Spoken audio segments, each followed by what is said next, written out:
Bonjour à tous, donc pour ce 101e workout, aujourd'hui on va démarrer avec notre mobilité active. D'abord 2 minutes en reverse table mobility, vous prendrez vraiment le temps de passer sur une épaule et puis sur l'autre afin de vous mobiliser le plus correctement possible. Ensuite 10 stretch push-up, vous prendrez le temps de rester 3 secondes au top de votre position, la tête bien entre les épaules, les bras bien tendus avant de réenchaîner sur vos autres reps.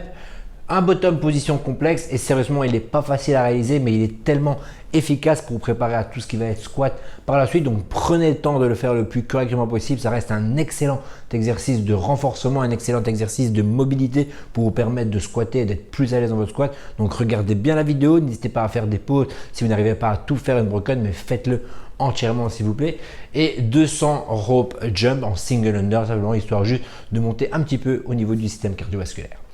La session de force par la suite, alors ça va être du strict dips aujourd'hui. Là aussi, je vous invite à aller voir dans la vidéo. Il y a plusieurs versions de strict dips que vous pouvez réaliser chez vous avec des chaises, avec des tables, avec un bâton. Si vous avez des anneaux, évidemment, c'est super. Mais en tout cas, il y a plusieurs versions à faire et vous allez devoir choisir une version qui vous permet de faire au minimum 5 répétitions. Sinon, ça ne sert pas à grand chose d'aller chercher un max effort. Et le but sera de faire un max effort, donc un maximum de répétitions. 3 minutes de pause, 2 minutes de pause, plutôt un maximum de répétition, 2 minutes de pause, un maximum de répétition. Vu que c'est un max effort, normalement il est compliqué de faire mieux sur le deuxième et mieux sur le troisième tour. Donc c'est tout à fait normal de perdre des répétitions parce que ça devient de plus en plus dur. Néanmoins 2 minutes, ça reste quand même assez large pour récupérer. Maintenant si vous êtes très à l'aise avec les dips, si vous êtes capable de faire de grosses séries, 2 minutes ce ne sera pas assez pour récupérer. Donc ce sera tout à fait normal de perdre beaucoup de reps sur le deuxième et encore plus sur le troisième parce que vous serez tout simplement congestionné au haut des bras. C'est pas du tout un problème. Notez-le pour retenir vos max effort en strict dips. Et évidemment, si vous le faites avec 2 chaises, n'hésitez pas à tester quand même un petit peu avant. Il ne faudrait pas trop que ce soit instable et que vous tombiez à cause d'un matériel mal positionné. Donc n'hésitez pas à regarder les vidéos pour être certain de pouvoir le faire correctement, de trouver une méthode qui vous permet de les enchaîner. À partir du moment où vous avez trouvé ça, vous êtes parti 3 max effort avec 2 minutes de pause.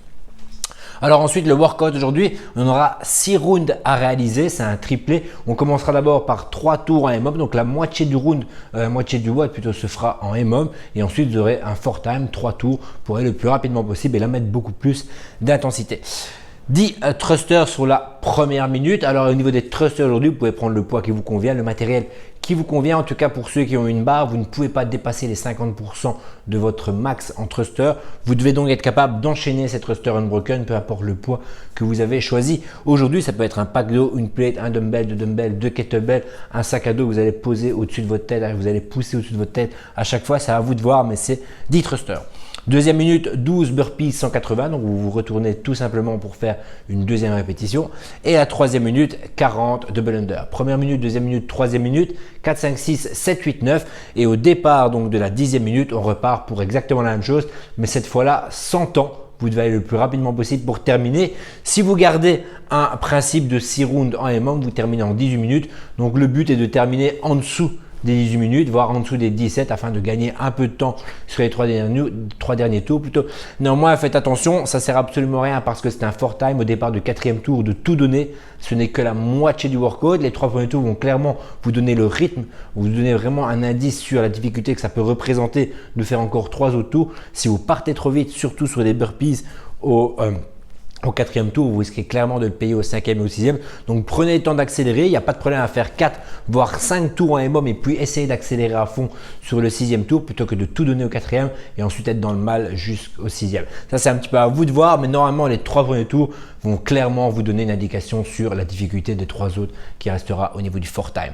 Alors, il y a 3 versions possibles. En version perf, pour ceux qui ont un peu plus de matériel et qui sont un peu plus à l'aise avec tous ces mouvements, on fera 12, 14, 50 au niveau des répétitions. La version RX, c'est celle qui est au tableau et une version scale un peu plus facile en 8, 10, 30. Donc ça, c'est à vous de voir ce que vous êtes capable de réaliser. Néanmoins, n'oubliez pas sur les double under, vous pouvez les faire, mais ne dépassez pas les 40 secondes de travail.